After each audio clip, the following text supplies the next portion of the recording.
Hi ಎಲ್ರಿಗೂ ನಮಸ್ಕಾರ, welcome back to my channel. ಮಸಾಲೆ ರೊಟ್ಟಿ ಯಾರಿಗೆ ತಾನೇ ಇಷ್ಟ ಇಲ್ಲ ಹೇಳಿ. ಅದರಲ್ಲೂ ಇಷ್ಟು ಸಾಫ್ಟಾಗಿ ಮಾಡಿಕೊಂಡ್ರೆ ಇನ್ನೂ ಸಖತ್ತಾಗಿರುತ್ತೆ. ಹೇಗೆ ಮಾಡೋದು ಅಂತ ಹೇಳ್ಕೊಡ್ತೀನಿ ಬನ್ನಿ. ಒಂದು ಬೌಲ್ಗೆ ಫೈನ್ಲಿ ಚಾಪ್ಡ್ ಆನಿಯನ್ಸ್ನ ಹಾಕಿದ್ದೀನಿ, ಹಾಗೆ ಗ್ರೇಟೆಡ್ ಕ್ಯಾರೆಟ್ಸ್ನ ಹಾಕಿದ್ದೀನಿ ಆ್ಯಂಡ್ ಫೈನ್ಲಿ ಚಾಪ್ಡ್ ಗ್ರೀನ್ ಚಿಲ್ಲೀಸ್ನ ಹಾಕಿದ್ದೀನಿ.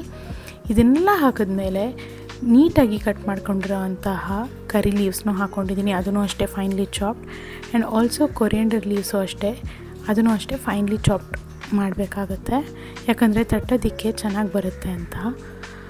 ಹಾಗೆ ನಾವು ಸಬ್ಬಸಿಗೆ ಸೊಪ್ಪನ್ನ ಸ್ವಲ್ಪ ಜಾಸ್ತಿ ಹಾಕೋಬೇಕಾಗತ್ತೆ. ಆ ಒಂದು ಟೇಸ್ಟ್ ಬಂದರೆ ಇನ್ನೂ ಚೆನ್ನಾಗಿರುತ್ತೆ ಮಸಾಲೆ ರೊಟ್ಟಿದು.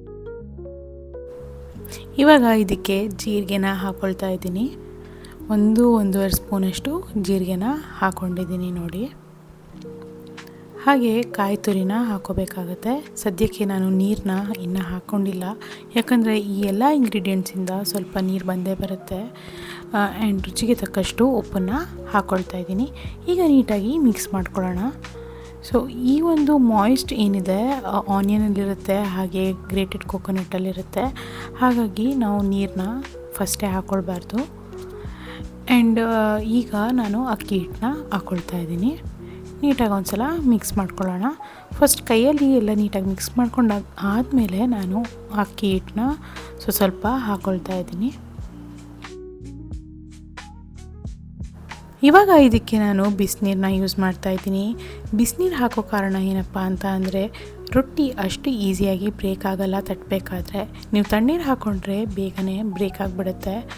ಹಾಗಾಗಿ ನಾನು ಬಿಸಿನೀರು ಯೂಸ್ ಮಾಡ್ತಾ ಇದ್ದೀನಿ. ಈ ಒಂದು ಹಿಟ್ಟಿನ ಹದ ಈ ಥರ ಇರಬೇಕು ನೋಡಿ.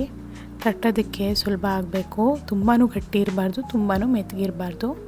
ಈ ಥರ ಇದ್ದರೆ ಚೆನ್ನಾಗಿ ಬರುತ್ತೆ ನಿಮಗೆ ತಟ್ಟಬೇಕಾದ್ರೆ, ಇನ್ನೂ ಸ್ವಲ್ಪ ಚೆನ್ನಾಗಾಗುತ್ತೆ. ಆ್ಯಂಡ್ ಇನ್ನೊಂದು ಇಂಪಾರ್ಟೆಂಟ್ ವಿಷಯ ಏನಪ್ಪ ಅಂತ ಅಂದರೆ, ನೀವು ಆನಿಯನ್ ಹಾಗೆ ಕ್ಯಾರೆಟ್ನ ಏನು ಹಾಕಿದ್ದೀರಲ್ಲ ಅದನ್ನೆಲ್ಲ ಸ್ವಲ್ಪ ಫೈನಾಗಿ ಚಾಪ್ ಮಾಡಿಕೊಂಡ್ರೆ ತುಂಬ ಚೆನ್ನಾಗಾಗುತ್ತೆ ತಟ್ಟಬೇಕಾದ್ರೆ. ಇಲ್ಲ ಅಂತ ಅಂದರೆ ಹಾಗೆ ಮೇಲ್ಮೇಲೆ ಬಂದುಬಿಡುತ್ತೆ, ನೀಟಾಗಿ ತಟ್ಟೋಕ್ಕಾಗಲ್ಲ ಆ್ಯಂಡ್ ಆಲ್ಸೋ ಬ್ರೇಕ್ ಆಗುತ್ತೆ. ಸೊ ಇವಾಗ ನಾನು ಈ ಒಂದು ರೊಟ್ಟಿ ಮೇಕರ್ ಶೀಟ್ ಏನಿದೆಯಲ್ಲ ಅದರಲ್ಲಿ ಸ್ವಲ್ಪ ಆಯಿಲ್ನ ಗ್ರೀಸ್ ಮಾಡಿ ಹಾಗೆ ಮಸಾಲೆ ರೊಟ್ಟಿನ ತಟ್ಕೊಳ್ತಾ ಇದ್ದೀನಿ. ಆವಾಗವಾಗ ಸ್ವಲ್ಪ ನೀರನ್ನ ಯೂಸ್ ಮಾಡಿಕೊಂಡು ನೀಟಾಗಿ ತಟ್ಕೊಂಡು ಎಷ್ಟು ಬೇಕೋ ಅಷ್ಟು ದೊಡ್ಡದಾಗಿ ನಾವು ಪ್ರಿಪೇರ್ ಮಾಡ್ಕೊಳ್ಳೋಣ. ಆ್ಯಂಡ್ ಈ ರೋಟಿ ಮೇಕಿಂಗ್ ಶೀಟ್ ಏನಿದೆಯಲ್ಲ ಇದನ್ನು ನಾನು ಅಮೆಝಾನಿಂದ ಪರ್ಚೇಸ್ ಮಾಡಿದ್ದು. ಪ್ಯಾಕ್ ಆಫ್ 2 ಬರುತ್ತೆ. ಇದು ಆಲ್ಮೋಸ್ಟ್ 1 ಇಯರ್ ಆಗ್ತಾ ಬಂತು, 1 ಇಯರ್ ಮೇಲೆ ಆಗಿದೆ ಅಂತ ಅನಿಸುತ್ತೆ. ತುಂಬ ಚೆನ್ನಾಗಿದೆ ಕ್ವಾಲಿಟಿ, ವರ್ತ್ ಬೈಯಿಂಗ್ ಅಂತಲೇ ಹೇಳ್ತೀನಿ. ಆ್ಯಂಡ್ ನೀವೇ ನೋಡ್ಬೋದು, ರೊಟ್ಟಿ ಸ್ವಲ್ಪನೂ ಶೀಟ್ಗೆ ಅಂಟ್ಕೊಂಡಿಲ್ಲ, ತುಂಬ ಚೆನ್ನಾಗಿ ಬಂದಿದೆ. 2 ಕಡೆ ನೀಟಾಗಿ ಬೇಯಿಸ್ಕೊಂಡ್ರೆ ಆಗೋಯ್ತು, ಮಸಾಲೆ ರೊಟ್ಟಿ ರೆಡಿಯಾಗಿದೆ. ಇದೇ ಥರ ರಾಗಿ ರೊಟ್ಟಿನೂ ಮಾಡ್ಬೋದು. ಅಕ್ಕಿ ಹಿಟ್ಟು ಬದಲು ರಾಗಿ ಹಿಟ್ಟನ್ನು ಬಳಸಿದ್ರೆ ರಾಗಿ ಮಸಾಲೆ ರೊಟ್ಟಿ ರೆಡಿಯಾಗುತ್ತೆ. ನಿಮಗೇನಾದರೂ ರೊಟ್ಟಿ ಸ್ವಲ್ಪ ಸಾಫ್ಟಾಗಿ ಬರಬೇಕು ಅಂತ ಅಂದರೆ ಫ್ಲೇಮ್ ಹೈ ಇಟ್ಟಿರಿ, ಆವಾಗ ರೊಟ್ಟಿ ಸಾಫ್ಟಾಗಿ ಬರುತ್ತೆ. ಕ್ರಿಸ್ಪಿ ಬೇಕು ಅಂತ ಅಂದರೆ ಲೋ ಫ್ಲೇಮಲ್ಲಿ ಬೇಯಿಸ್ಕೊಂಡ್ರೆ ಕ್ರಿಸ್ಪಿಯಾಗಿ ಬರುತ್ತೆ. ನಾನಿವಾಗ ಮಸಾಲೆ ರೊಟ್ಟಿಗೆ ಶೇಂಗಾ ಚಟ್ನಿನ ನೆಂಚ್ಕೊಳ್ಳೋದಕ್ಕೆ ಮಾಡಿದ್ದೀನಿ. ಸಖತ್ತಾಗಿರುತ್ತೆ ಈ ಕಾಂಬಿನೇಷನ್, ಅಂತೂ ಸ್ವರ್ಗ ಅಂತಲೇ ಹೇಳ್ಬೋದು.